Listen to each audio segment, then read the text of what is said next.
Good morning everyone.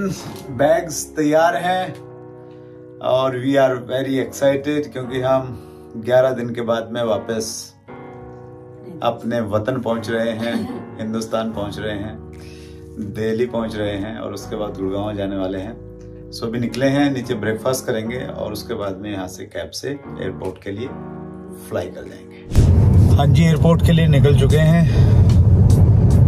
Sudesh पीछे बैठी है वीआईपी की तरह से और ड्राइवर मैं उनको एस्कॉर्ट कर रहे हैं और हमारे साथ साथ में फेमस यहाँ का जो रिवर है वो चल रहा है। तो कुछ नज़ारे आपको दिखा देता हूँ रास्ते के।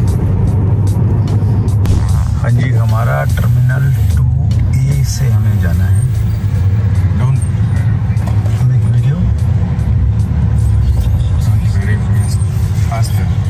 ओके, लो जी, मर्सिडीज़ से हमें यहाँ पे ड्रॉप किया गया है। मर्सिडीज़ कौन सा क्लास है ये कुछ भी नहीं लिखा गया। हाँ, बिल्कुल नहीं लिखा हुआ पीछे कुछ भी। ये एयरपोर्ट है जी, देखिए यहाँ पे लिखा हुआ है डिपार्चर जोन 2। वीआईपी में उतारा है जी हमें, बिल्कुल एकदम, क्या बात है। चलिए जी, आइए अंदर चलते हैं। तो हमारी कनेक्टेड फ़्लाइट एक्चुअली बुडापेस्ट से वारसा और वारसा से फिर हमें फ़्लाइट चेंज करनी पड़ेगी, लेकिन लोड पुलिस की ही है तो शायद यहीं पे हमें बोर्डिंग पास यहीं से मिल जाएगा। तो हम लोग जाते हैं जी, ये ले लेते हैं सुरेश जी। एयरपोर्ट में अंदर आ गए हम लोग। बोर्डिंग पास भी नहीं मिला है। 12:55 का टेक ऑफ है तो हम 3 घंटे पहले आ गए हैं। 2 घंटे पहले काउंटर ओपन होंगे तो तब तक बस थोड़ा सा सर्च कर रहे हैं कि कुछ कहाँ बैठें, क्या करें, थोड़ा एक्सप्लोर कर रहे हैं। एयरपोर्ट पे 3 घंटे पहले आ गए थे तो 1 घंटा वेट करना पड़ा और फाइनली अभी काउंटर ओपन हो गया है बोर्डिंग पास के लिए। ये लोड पुलिस का काउंटर नंबर 5 और 6 है क्योंकि हमें लगेज अपना डिपॉजिट करना है, बैगेज। और ये हमारा फ्लाइट नंबर तो नहीं आ रहा है लेकिन लोड पुलिस का काउंटर है। Price wise, No, high. no, all of our prices are. Prices are Are same. you taking a picture? हाँ जी, हम तैयार हैं उड़ान भरने के लिए। बुडापेस्ट से वारसा ये डोमेस्टिक फ़्लाइट है और 1 घंटे 20 मिनट की फ़्लाइट है लोड पुलिस की। इस फ़्लाइट की खास बात क्या है कि इसमें 2x2 की सीटिंग है, मतलब जैसे 2 हम बैठे हैं तो साइड में भी 2 की सीटिंग है। जनरली 3x2 और जो बहुत छोटी फ़्लाइट होती है उसमें 2x2 की होती है। ये फ़्लाइट जो है इसकी लेंथ मतलब टोटल 27 सीट्स हैं लेकिन 2x2 की ही है। जो एक अलग मैंने देखा ही लोड पुलिस में तो ऐसा ही है। डोमेस्टिक फ़्लाइट जो हमारी पहली थी वारसा से आना की वो भी ऐसी ही थी, ये भी ऐसी ही। सो तरफ पे अच्छे उड़ान करने किस स्थिति में रहेंगे बताएंगे। तो आपको थोड़ा सा व्यू दिखा देता हूँ बाहर का। ये बाहर का व्यू है जी, ये लोगो है लोटस पुलिस एयरलाइन का।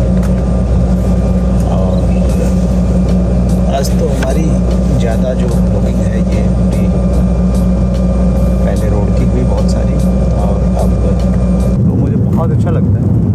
इवन ये हमारी जो दिल्ली से वारसा की फ़्लाइट थी तो उसमें भी काफ़ी टाइम तक, चूँकि वो दिन की फ़्लाइट थी तो मैं देखता आया कि ऊपर से चीज़ें नीचे कैसे दिखाई दे रही हैं। जब बहुत ज़्यादा धूप लगती थी तो मैं थोड़ा विंडो थोड़ी देर के लिए डार्क पे करता था, अदरवाइज़ मैं देखता रहा और काफ़ी कुछ दिखाई देता है ऊपर से कि भाई नीचे थोड़ा ग्रीन एरिया है या सूखा मरुस्थल टाइप का है या थोड़ा पहाड़ का एरिया दिखाई दे रहा है, तो वो महसूस हो जाता है आपको। और वो मैंने महसूस भी किया कि जैसे हम लोग पाकिस्तान क्रॉस किया, ईरान इराक इस एरिया के ऊपर से शायद हम लोग आए हैं, कौन से कंट्री, कई सारे कंट्री रहे यहाँ पे गल्फ के, तो वो बिल्कुल एकदम सूखा सूखा सा दिखाई दे रहा था कि हम जैसे कोस्टल एरिया को क्रॉस कर रहे हैं। और उसके बाद में जैसे हमने यूरोप को टच किया तो ग्रीनरी दिखाई देने लगी, तो अच्छा लगता है वो सब। तो यार एंजॉइंग द फ्लाइट, सो ठीक है जी। और जस्ट क्लाउड्स के ऊपर है, बादलों के ऊपर है, देखिए नज़दीक से बादल लाइट से कैसे दिखाई दे रहे हैं। हालांकि सामने की तरफ में ही सूरज भी है, तेज आ रहे थे, लेकिन वीडियो क्वालिटी मुझे लग रहा है कि अच्छी दिख जाएगी। तो उसके लिए तुम भागे भागे, तो मतलब खूब दौड़े हम लोग कि भाई मार्जिन हमारे पास में कम है। और उसके बाद में फिर जब हमने ध्यान से टिकट को देखा तो टिकट ने बहुत हमें कंफ्यूज किया, और वो कंफ्यूजन क्यों क्रिएट हुआ वो मैं अभी आपको भी बताने वाला हूँ। आप पहले दिखाता हूँ आपको, और आप भी उसमें कंफ्यूज हो जाएंगे। ये हमारा बोर्डिंग पास है, तो बोर्डिंग पास पे यहाँ आप देखेंगे डिपार्चर टाइम 15:50 यानी 3:50 का दिया हुआ है, और बोर्डिंग टाइम दिया हुआ है 16:05 यानी शाम के 6:05 का। तो ये बड़ा कन्फ्यूज़न है कि भाई ये ऐसा क्यों है। हालांकि बोर्डिंग टाइम पहले होता है, डिपार्चर टाइम उसके लगभग 1 घंटे के बाद में रहता है या 40 मिनट के बाद रहता है। तो यहाँ डिपार्चर टाइम ये है, और बोर्डिंग टाइम 6 बजे का है शाम का। और जब हमने मॉनिटर में देखा तो मॉनिटर में टाइम तो बोर्डिंग का बता रहा है, वहाँ पे डिपार्ट टाइम बता रहा है 6:55 का, और फ्लाइट डिले नहीं दिखा रहा है। तो अगर फ्लाइट डिले है तो डिले वहाँ पे मेंशन होता है जनरली कि 2 घंटे डिले है, 3 घंटे डिले है, तो कोई डिले भी नहीं दिखा रहा। तो उस समय जब हम इमिग्रेशन में गए तो वहाँ हमने एक सिक्योरिटी ऑफिसर से दिखाया, तो उन्होंने बोला कि वो भी कंफ्यूज हो गए देख के। उन्होंने बोला लेट मी कंफर्म। फिर उन्होंने कंफर्म किया तो वो बोले कि फ़्लाइट तो आपकी 6:05 की ही है, लेकिन ये डिपार्चर टाइम यहाँ ऐसे क्यों लिखा हुआ है, ये उनकी भी समझ में नहीं आया। तो उसके बाद में फिर मैंने जो पीयूष भाई हैं ट्रैवल की टिकट बनवाई थी जिन्होंने, उनको मैंने भेजा, तो उनका भी कोई रिप्लाई नहीं आया। तो फिर फाइनली काउंटर पे गया मैं लोट पुलिस के, तो उन्होंने बोला कि अभी दूसरे लोग आएंगे 10 मिनट के बाद में, उनसे आप संपर्क करना। तो उनके पास में मैं गया, तो वहाँ उन्होंने बताया कि जी ये फ़्लाइट डिले है आपकी 3 घंटे, और डिले इसलिए है क्योंकि जो कमिंग फ़्लाइट थी वो डिले हो गई। तो मैंने उनको बोला कि फिर आपने ये जो बोर्डिंग पास दिया तो इसमें ये कैसे लिखा हुआ है। तो फिर उन्होंने बोला जी ये आपका टिकट का जो टाइम था, ओरिजिनल टाइम था, तो ये इस पे ऐसे ही मेंशन होता है। तो वो बहुत लॉजिकल मुझे नहीं लगा कि इस पे होता है, क्योंकि तो उन्होंने कंप्यूटराइज बनाया है तो बाद में बना सकते थे। यानी भी बड़ा कन्फ्यूजन सा क्रिएट हुआ कि डिपार्ट टाइम और बोर्डिंग टाइम अलग अलग कैसे था। तो इससे एक मुझे भी लर्निंग मिली, और आपके लिए भी एक लर्निंग है। और देखिए हर वीडियो आपको कुछ ना कुछ लर्न करने का मौका देती है, बशर्ते कि आपका ऐसा एटीट्यूड हो, लर्निंग वाला एटीट्यूड हो। तो ये ऊपर जो बोर्डिंग टाइम है ना, वो इम्पोर्टेंट रहता है हमेशा। अगर आपका फ्लाइट टाइम टिकट पे कुछ भी रहे तो वो उतना इम्पोर्टेंट नहीं है। इवन इस पर भी साइड में जो काउंटर पार्ट है उस पर डिपार्ट टाइम है, लेकिन मेन जो बोर्डिंग पास का जो मेन हिस्सा रहता है उसमें बोर्डिंग टाइम 6:05 का है, तो वो एक्चुअल टाइम रहता है, तो उसको आप आगे से फॉलो कर सकते हैं। तो ये एक लर्निंग है। देखिए हम साथ में रहना एक अलग बात है, लेकिन क्वालिटी टाइम को एंजॉय करना वो एक अलग बात है। और जब भी हम इस प्रकार के किसी बाहर टूरिस्ट डेस्टिनेशन पे जाते हैं तो हम क्वालिटी टाइम को एंजॉय कर सकते हैं, और वो वैसे वाला ही एटीट्यूड होना चाहिए, ना कि हम अपने मोबाइल्स में लगे रहें। वहाँ पे बाहर जाने के बाद भी दोनों लोग मोबाइल पे लगे हुए हैं, तो फिर वो वैकेशंस का कोई मतलब नहीं रहा, कोई मीनिंग नहीं रहा। और इस पूरे वेकेशंस में मैंने कम से कम टाइम मोबाइल पे दिया है। सुदेश तो पहले से ही कम देती हैं मोबाइल पे, उतना नहीं रहते। और उसके अलावा एक दो अर्जेंट जो मीटिंग थी इन कितने इन 11 दिनों में 2 3 4 जो मीटिंग थी जो मुझे लगा कि वो मुझे अटेंड करनी चाहिए, तो वो 4 छोटी-छोटी जो मीटिंग्स मैंने अटेंड की हैं। और लकीली वो ऐसे 2 मीटिंगें तो ऐसी थी जिसमें मैंने टाइम सेट करना था, तो मैंने अपने हिसाब से उन मीटिंगों का टाइम सेट कर लिया कि जब मुझे लगता था कि मैं होटल में रहूँगा या चेक इन करूँगा या मैं ट्रैवलिंग में रहूँगा और उसमें वहाँ टाउन में सिग्नल ठीक रहेगा, तो वो 2 मीटिंग वैसी होगी। और 2 मीटिंग लकीली ऐसे टाइम पे आ गई जिस टाइम हम लोग कंफर्टेबल थे। मैंने अपने दिन को उस प्रकार से शेड्यूल कर लिया था, तो हमने बहुत एंजॉय किया। और अभी 3 घंटे परमात्मा ने हमें और दिए हैं क्वालिटी टाइम को एंजॉय करने के लिए, तो हम उसको एंजॉय कर रहे हैं।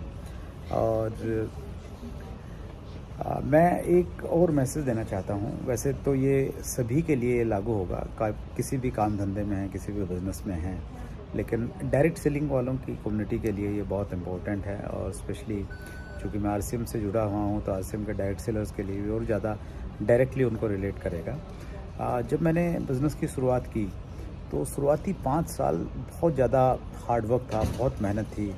मतलब महीने में 28 दिन मैं लगातार घर से बाहर रहता था। 28 दिन के बाद में घर का खाना नसीब होता था, और पैसे भी नहीं थे, बहुत ज़्यादा सेक्रीफाइस करना पड़ता था बहुत सारी चीज़ों को लेके। तो बहुत मेहनत किया, और उस 28 दिन में हमने न बच्चों को टाइम दिया पाया, न हम आपस में, मैं उस देश आपस में टाइम था ही नहीं एक्चुअली, बहुत ज़्यादा बिजी थे। सुदेश भी उस समय जॉब में थी, गवर्नमेंट टीचर थे हरियाणा गवर्नमेंट में। और जब भी हम आते थे तो उस समय भी सिचुएशन ये रहती थी कि सुदेश सुबह 4 बजे उठ के और जल्दी खाना वाना बना के जल्दी निकल जाते थे। तो बहुत सारा सेक्रीफाइस किया। और एक घटना मैं कभी नहीं भूलता कि जब मैं मालदा टाउन में था बंगाल में, और सुदेश का कॉल आया और सुदेश ने मेरे से पूछा कि कहाँ हो। तो मैंने कहा मालदा टाउन में हूँ, और उन्होंने पूछा क्या तारीख है, तो मैंने तारीख बताई और ये कहा कि अभी मीटिंग है। तो उन्होंने कहा कि आप ये भूल गए कि आज हमारी मैरिज एनिवर्सरी भी है, आपको मीटिंग तो याद है। तो मैं थोड़ा इमोशनल हुआ, और मैंने उनसे प्रॉमिस किया था कि 5 साल का कमिटमेंट है, 5 साल के बाद में एनिवर्सरी भी सेलिब्रेट करेंगे, बच्चों के बर्थडे भी अच्छे से सेलिब्रेट करेंगे।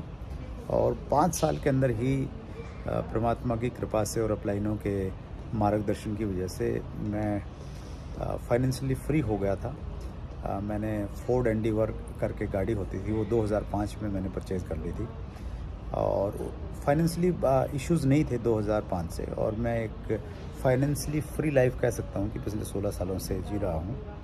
और उस समय एक मेरी बड़ी फेमस ऑडियो भी आई थी, आप भी अगर कहीं उसको यूट्यूब में डाल के देखेंगे शायद मिल जाएगी, 45 साल या 5 साल। तो उसमें मैंने इसी बारे में जिक्र किया था कि आपके पास में 2 विकल्प हैं। एक विकल्प तो ये है कि आप जॉब करें या बिज़नेस करें, कोई भी अपना ट्रेडिशनल बिज़नेस, तो आपको लगभग 45 साल तक काम करना पड़ेगा। 20 साल की उम्र में शुरू करेंगे तो 65-70 साल की उम्र तक लोग लगे रहते हैं। और दूसरा ऑप्शन ये है कि आप डायरेक्ट सेलिंग में आ जाएं, और स्पेशली आरसीएम में अगर आप हैं तो 5 साल मेहनत कीजिए, पूरी कमिटमेंट के साथ में कीजिए, पागलपन के साथ में कीजिए, जुनून के साथ में कीजिए। साथ में कंडीशन ये है कि थोड़ा सिस्टम को फॉलो कीजिए, अपने स्किल्स को थोड़ा डेवलप कीजिए, अपने काम को एनालिसिस करते रहिए टाइम टू टाइम। तो इन चीज़ों का ध्यान रखते हुए अगर आप 5 साल लगाएंगे तो फिर आपको वो मिलेगा जो लोगों को 45 साल में नहीं मिलता। और उसको मैं एंजॉय कर रहा हूँ पिछले लगभग 18 सालों से। सो आप सबको भी मैं यही मैसेज देना चाहता हूँ कि आप कोई भी काम कर रहे हों तो उस काम में फोकस्ड रह के कुछ साल लगा देंगे तो मुझे लग रहा है कि आगे की चीज़ें आपके लिए आसान हो सकती हैं। डायरेक्ट सेलिंग में तो है ही है। डायरेक्ट सेलिंग के अलावा भी अगर आप जॉब में हैं तो मेरा मानना है जॉब में भी अगर आप कुछ एक्स्ट्रा ऑर्डिनरी मेहनत करते हैं, जो काम आपका है उसमें स्किल्स को थोड़ा सा और बेहतर बनाते हैं, तो उसका भी एडवांटेज आपको मिलेगा और आगे जाके उसके बेनिफिट्स आपको मिल सकते हैं। तो आप कहेंगे कि जी ये तो टूरिस्ट ट्रैवलिंग का व्लॉग था और आप तो ज्ञान पिलाने लग गए यहाँ पे। तो आदत सी पड़ गई एक्चुअली कुछ जब तक कुछ एक्सपीरियंस शेयर नहीं किया जाए तो मज़ा नहीं आता है। तो आपको अगर बोरिंग लगा हो तो मैं माफ़ी चाहता हूँ, और अगर आपको अच्छा लगा हो तो कुछ आप कमेंट्स आप कर दीजिए, फिर हम एक काम और भी कर सकते हैं कि ये जो हमारे ट्रैवल वाले ब्लॉग बनेंगे तो उसमें मैं अपने कुछ प्रैक्टिकल एक्सपीरियंसेस और कुछ लर्निंग जो मेरी अपनी रही हैं तो वो भी मैं कुछ चीज़ों के साथ में रिलेट करवा करके आपको दे सकता हूँ, तो वो भी हम लोग प्रयास कर सकते हैं। और चलिए, मुझे नहीं मालूम आप कितना ध्यान से सुन रहे हैं, लेकिन देखिए मेरे सामने उधर सुदेश बैठी है तो वो मेरी बातचीत और कन्वर्सेशन को बहुत ध्यान से सुन रही है। हाँ जी, we are ready fly for Delhi, police airlines. 3 घंटे लेट है और 3 घंटे बहुत सारे कपड़े मारते हैं और पूरे एयरपोर्ट को हमने एक्सप्लोर किया। 5-7 चक्कर काट दिए, ऊपर नीचे की बात भी हो जाएगी। और 7 बजे यहाँ से ये फ्लाई करेंगे और मॉर्निंग में, वैसे तो टोटल फ्लाइट 8 घंटे 20 मिनट की है, लेकिन चूँकि इंडिया के और यहाँ के टाइम में 3.5 घंटे का अंतर है, तो इसलिए जब हम दिल्ली लैंड करेंगे तो तब सुबह के 6 बजे होंगे, तो एक अच्छी सी नींद हमारी हो जाएगी। तो 11 दिन का टूर हम लोग बहुत अच्छे से करके आए हैं। So back home, we are very happy. एक मोड और हम सबका होना चाहिए, मेरा तो वो रहता है जब मैं कहीं बाहर ट्रैवलिंग के लिए जाता हूँ, चाहे वो बिज़नेस टूर है या ये हमारी वैकेशन, तो मैं 1-2 दिन पहले अपने मोड को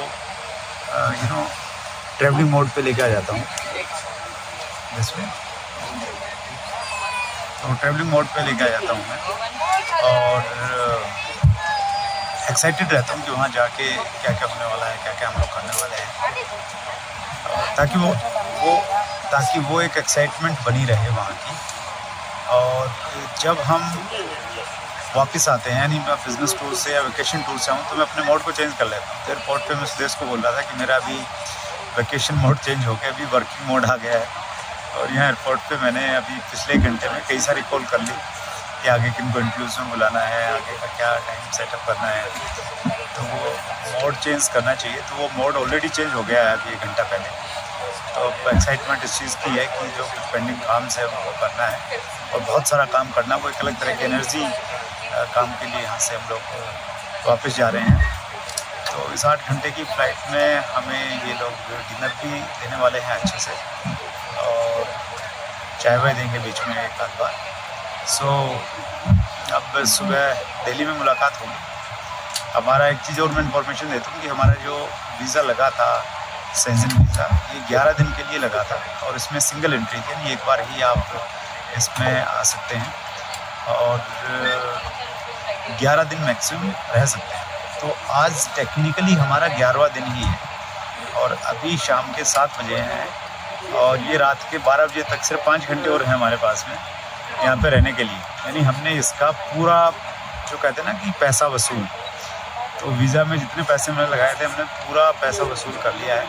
अगर हम 6 घंटे लेट हो जाएं तो कायदे से ये वीज़ा हमारा काम नहीं करेगा, क्योंकि ये 11 दिन के लिए काम करता है। और आज रात को 12 बजे के बाद में 11 दिन हमारे कंप्लीट हो जाएंगे, 12वां दिन स्टार्ट हो जाएगा। तो इसका बिल्कुल हमने पैसा वसूल कर लिया है वीज़ा का भी। और अगली मुलाकात आपसे दिल्ली लैंड होने के बाद में होगी। So thank you so much, आपने बहुत प्यार बना के रखा है। वीडियो ख़त्म नहीं हो रहा, वीडियो तो दिल्ली में ख़त्म करने वाले हैं। So thank you so much.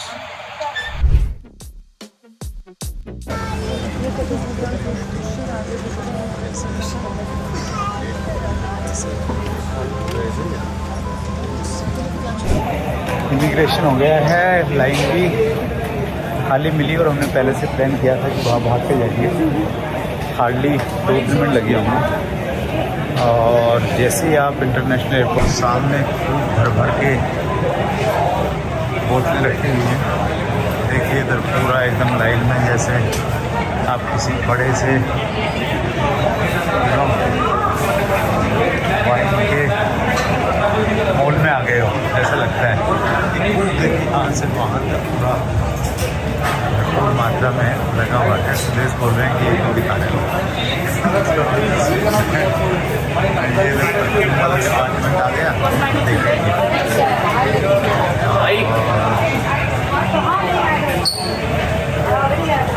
कुछ दिन सा निकला हुआ है, वैसे तो दिन निकलने वाला है, लेकिन फिर हमारा लगेज मिलेगा बेल्ट नंबर 9 से। जो लोग गिफ्ट भी ले गए होते हैं वो यहाँ से एयरपोर्ट से बाहर आ गए हैं। टोटल टाइम लगा 50 मिनट। लैंड होने के बाद में इमिग्रेशन भी हो गया, वीज़ा पे उसके पासपोर्ट पे मोहर भी लग गई और लगेज भी ले लिया, बच्चों के लिए चॉकलेट भी ले ली। तो टोटल काम में 50 मिनट लगे हैं। तो जल्दी हमारा काम बना और उसमें एक छोटा सा टिप भी है आपके लिए। आगे मोदी जी स्वागत करने के लिए तैयार खड़े हैं। तो टिप ये है कि जैसे ही आप फ्लाइट से उतरते हैं तो आपको कोशिश ये करनी चाहिए कि थोड़ा फास्ट गति से आप बाहर की तरफ आएँ। और फास्ट अगर आप बाहर आ जाएंगे, क्योंकि जितने भी फ़्लाइट में मान लेते हैं 200 पैसेंजर हैं, तो उन सबको वहीं से गुजरना है। सबके पासपोर्ट पे मोहर लगेगी। जब 200 लोग आएंगे तो नेचुरली भीड़ तो हो ही जाएगी, हालांकि वहाँ कई सारे काउंटर रहते हैं, लेकिन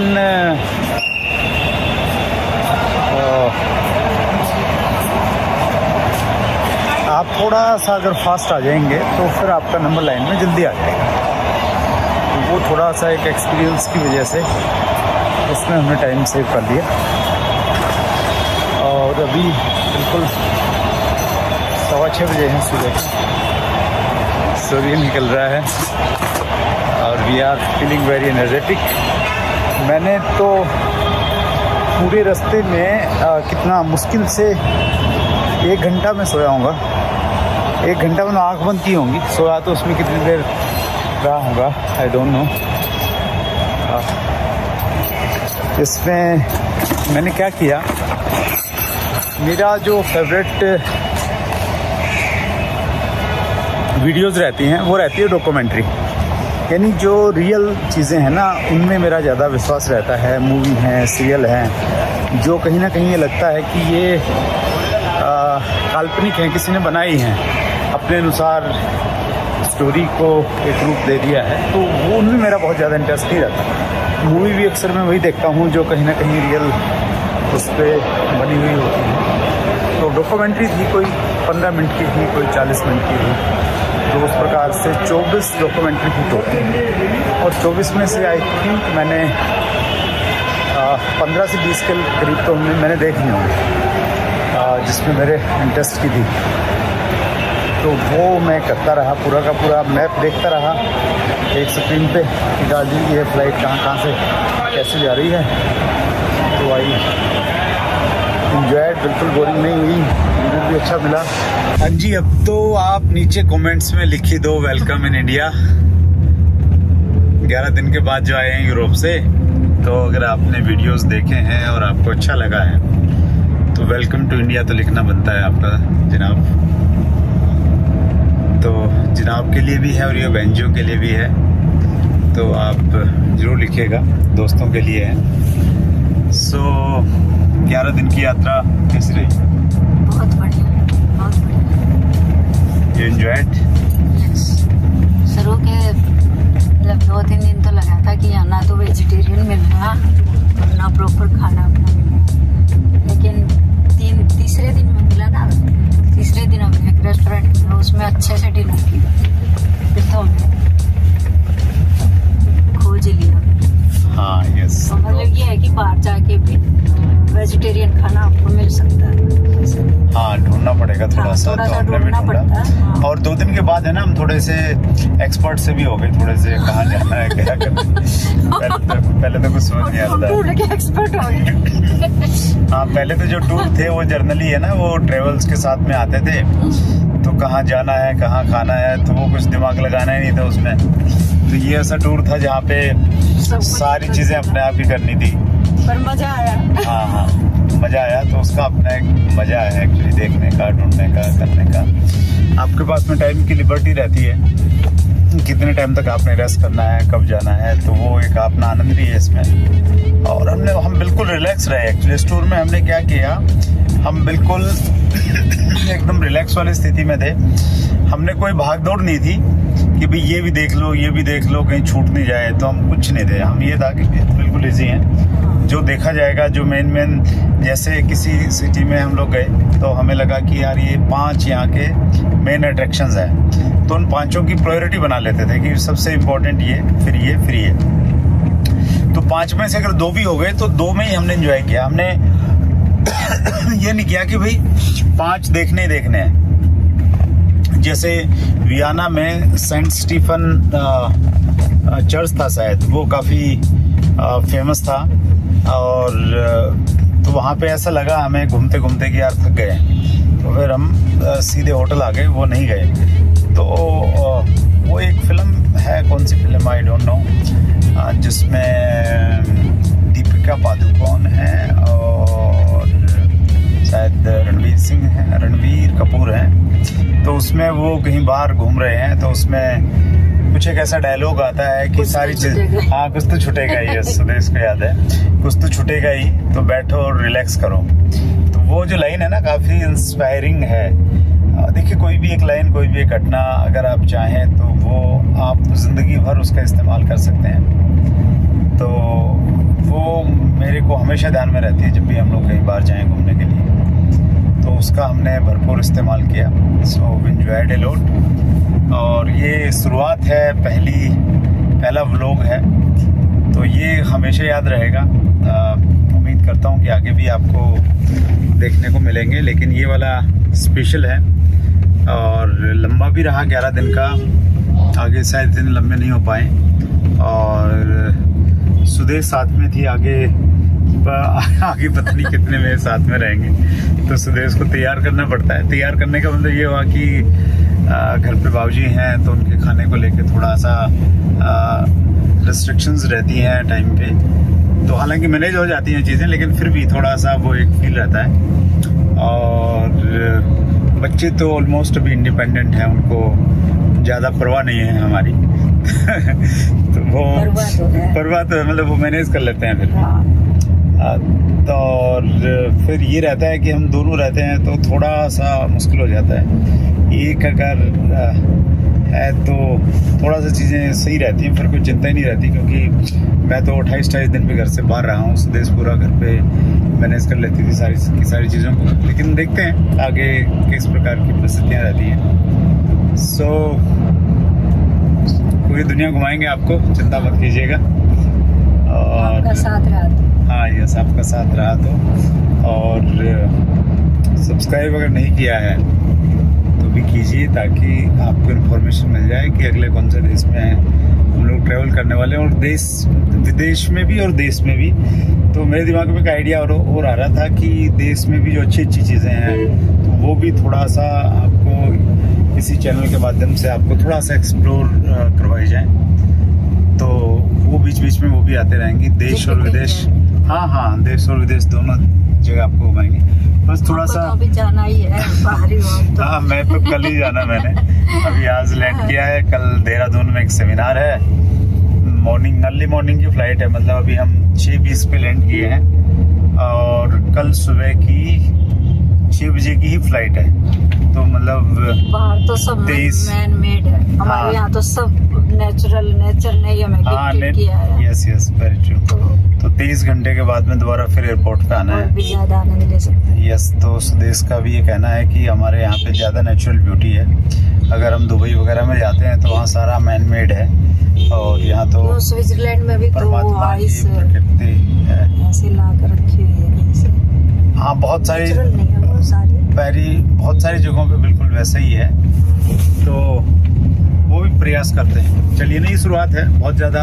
हालांकि मैं कमिटमेंट करने में विश्वास रखता हूँ, क्योंकि कमिटमेंट से क्रेज़ भी आता है और क्रिएटिविटी भी आती है। चलो कमिटमेंट कर ही लेते हैं। तो आपको देश और विदेश दोनों घुमाएंगे। सो साथ अगली वीडियो के लिए तब तक बाय बाय कर दें भाई। बाय। तो bye bye, thank you so much, Thank you. Thank you.